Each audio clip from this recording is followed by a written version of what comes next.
Алмаз Акмунджанович, на официальном языке обращусь.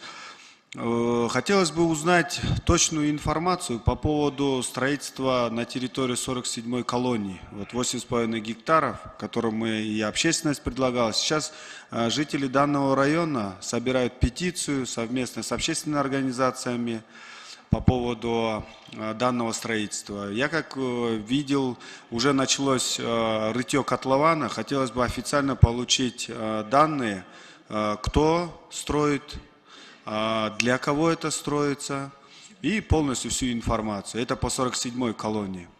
Второй момент, Алмаз Акмунджанович, на территории Киргизии строительства идут. Хотелось бы узнать вообще на основании каких именно документация, есть ли у них законно, незаконно ли улицы, это именно Восточная, 10, 12, Виноградная улица. Жители обращаются и не могут понять, потому что, во-первых, школ очень мало, детских садов там мало, второе, это с водой есть большие проблемы, и есть ли вообще законно ли строительство на данном, где индивидуальные жилые дома, строительство многоэтажных домов, вопрос. Третий, Алмаз Акмунджанович, конечно, хотелось бы очень внимательный контроль со стороны Кабинета министров, потому что мы в социальных сетях прочитали, что Акылбек Кусумбекович Джапаров дал задание по поводу возврата всех тех зданий, где сидят госорганы, это детские сады. Хотелось бы точный список, какие здания будут возвращены. Потому что на Ахумбаева проспект Манаса расположился, получается, с 2014 года общественный центр немцев Кыргызстана.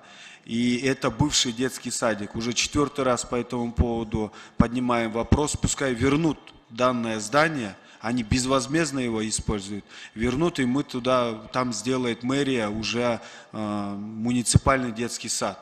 И минимум 300-400 детей уже будут ходить в наш муниципальный детский сад. Вот точный список.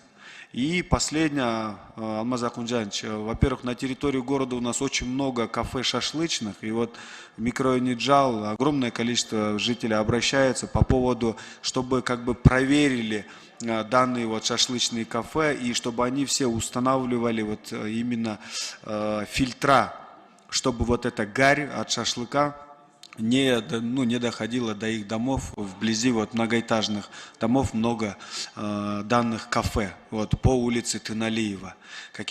Мы не против бизнеса, но давайте немножко требования повысим. Спасибо большое.